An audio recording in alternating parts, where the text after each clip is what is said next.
um caso policial que parou uma pequena cidade. A morte de 3 pessoas da mesma família tem como principal suspeito um adolescente que morava na casa ao lado. No dia seguinte, esse garoto também morreu em circunstâncias suspeitas. E aí, o autor do triplo assassinato foi realmente esse jovem vizinho ou ele apenas testemunhou o crime? Esse é o mistério do domingo.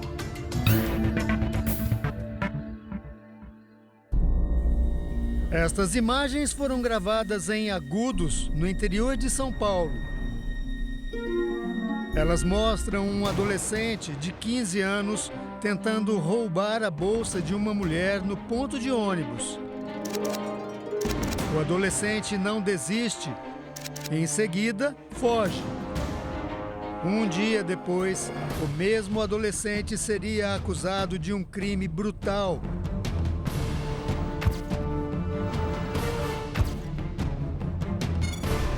Que assustou e comoveu toda a cidade.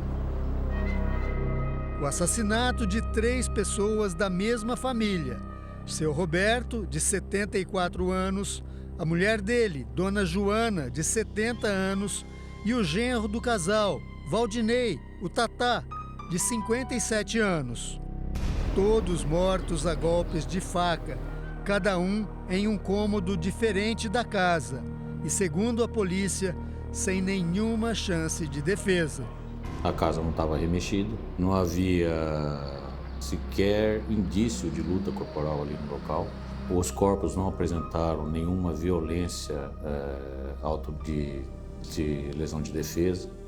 Nenhuma impressão digital, nenhuma pegada, nenhuma imagem, já que as câmeras de segurança estavam ou foram desligadas. Enfim, nada que pudesse identificar o assassino.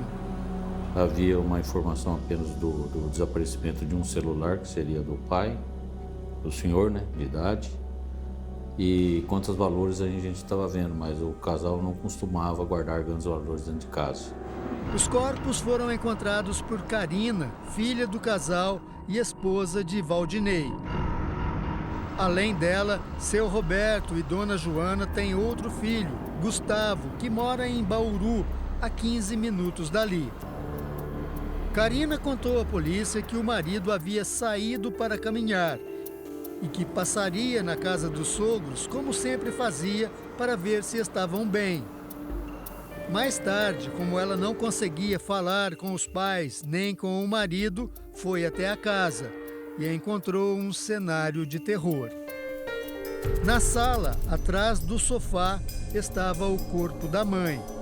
Um pouco adiante, na copa, ela viu que havia outro corpo. Atordoada, imaginou ser o pai. Karina sentiu fumaça no ar e viu que o fogão estava aceso na cozinha. Ao se aproximar, identificou o terceiro corpo no chão. E aí viu que aquele era o pai. Então voltou para entender quem era a vítima na copa e reconheceu o sapato do marido. Ele havia chegado no momento em que o assassino ainda estava na casa. Os crimes aconteceram nesta casa, que fica numa rua bastante tranquila e onde praticamente não existem relatos de furtos ou roubos. O casal de idosos que vivia aqui era de uma família muito tradicional, conhecida e querida na cidade. Além de não deixar rastros, o criminoso tentou apagar todos os vestígios possíveis. Depois de cometer os crimes, colocou uma toalha de plástico sobre o fogão aceso. E essa toalha foi estendida até o botijão de gás. Ao que parece, né, a ideia de quem fez isso era que vazasse o gás do botijão e causaria uma explosão ou um incêndio. Estas imagens exclusivas mostram o momento em que, dias depois, os próprios familiares das vítimas encontram casualmente outra pista, um par de luvas de borracha, descartado num vaso sanitário. Esse vaso sanitário estava entupido e dentro do vaso sanitário encontrou 2 luvas nitrílicas, que a Karina e a família afirmam que não era costume dos pais usarem. Nos parece que realmente tenha sido algo planejado para o fim de ocultar, né, evidências do crime. O adolescente, chamado Lucas, que mostramos no começo desta reportagem tentando assaltar um casal, entrou na lista de suspeitos por alguns fatores. Primeiro, ser vizinho do casal. Ele morava na casa ao lado. E também por ser usuário de drogas e ter cometido pequenos delitos. Não que isso seja o caso de colocá-lo como autor. Mas como a gente estava abrindo o leque, a gente tem que olhar tudo. E fomos olhar isso daí também. A polícia descobriu também que no mesmo dia do crime, o menor havia comprado roupas numa loja ao lado da casa dele. A dona da loja conta que Lucas fez compras para ele e para um amigo que estava junto. Gastou cerca de R$350. E aí eles entram, atendi eles normal, brinquei com eles, tudo. E eles estavam tranquilos? Estavam. O menino, principalmente? Até agora eu não consigo acreditar que aquele menino fez isso daí, porque... Ele estava muito tranquilo? Muito tranquilo. Nós tivemos acesso à área externa da casa onde os crimes aconteceram, por uma questão de privacidade e também pela maneira brutal como tudo aconteceu. A família prefere não mostrar os lugares onde os corpos foram encontrados. A polícia acredita que o autor ou autores do crime tiveram acesso à casa entrando por aqui. O que reforça essa suspeita são essas marcas encontradas na parede, olha, sugerem a marca de um pé de alguém que pode ter se apoiado aqui na parede, subido, segurando pelo ar-condicionado e saltado para a casa ao lado, que é justamente a casa onde morava o principal suspeito dos crimes. A polícia não teve tempo de interrogar o adolescente. No mesmo fim de semana, a mãe dele registrou um boletim de ocorrência informando o desaparecimento do filho. Lucas foi encontrado morto em um prédio abandonado na cidade de Bauru, apenas 15 quilômetros de Agudos.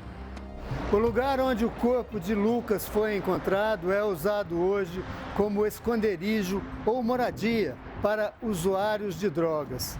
A queda foi do segundo andar, de uma altura de aproximadamente 15 metros. E aqui também novas perguntas surgiram. O principal suspeito pelos crimes de Agudos caiu acidentalmente, se jogou ou foi jogado aqui de cima? Estas imagens, também exclusivas, mostram os últimos momentos de Lucas. Ele e mais 3 amigos chegam pelo terreno e seguem para dentro da construção. Observe que pouco tempo depois há uma movimentação em um dos pisos. De acordo com a polícia, neste momento, Lucas já devia ter caído. Mais alguns minutos e os 3 deixam o prédio. O corpo de Lucas seria encontrado no dia seguinte. A polícia identificou os jovens, o adolescente, amigo de Lucas, e 2 maiores de 18 anos. Eles prestaram depoimento e foram liberados. No primeiro momento, a polícia descartou a possibilidade de homicídio. O que nós temos, os 3 indo em direção ao local onde o corpo foi encontrado, né, e mostrado uma coisa para o outro, assim, numa condição de que aparentemente estão surpresos, né, com aquela situação. Durante o depoimento, o adolescente contou que Lucas disse que havia pegado o dinheiro na casa dos vizinhos, onde os crimes aconteceram. Na versão do adolescente, ele simplesmente não assumiu apenas esse conflito, dizendo que havia realmente entrado no imóvel naquela data e se apoderado de valores e joias, mas negando para o amigo que fosse o responsável pela morte da família. A mãe do menino diz nesta gravação que o filho eventualmente consumia drogas em cima do telhado de casa e que de lá teria testemunhado os homicídios. Ele fugiu acuado do que ele viu. É só isso. Então, assim, a gente tá Ontem o Terry tive que enterrar meu filho escondida. A polícia aguarda o resultado de laudos e perícias enquanto tenta encontrar algumas respostas. Lucas, um menino de 15 anos, teria condições de executar 3 pessoas consecutivamente a golpes de faca e depois descartar luvas previamente compradas e ainda tentar uma explosão para apagar vestígios? E o que, afinal, provocou a morte do adolescente? É evidente que a família tem muitas perguntas a serem respondidas, né? Nós não podemos atribuir a culpa a esse menor, que era vizinho, antes do término das investigações, por uma questão legal, né? Aguardamos e confiamos que a Polícia Civil vai concluir esse inquérito, essa investigação, nos dando todas as respostas que nós precisamos.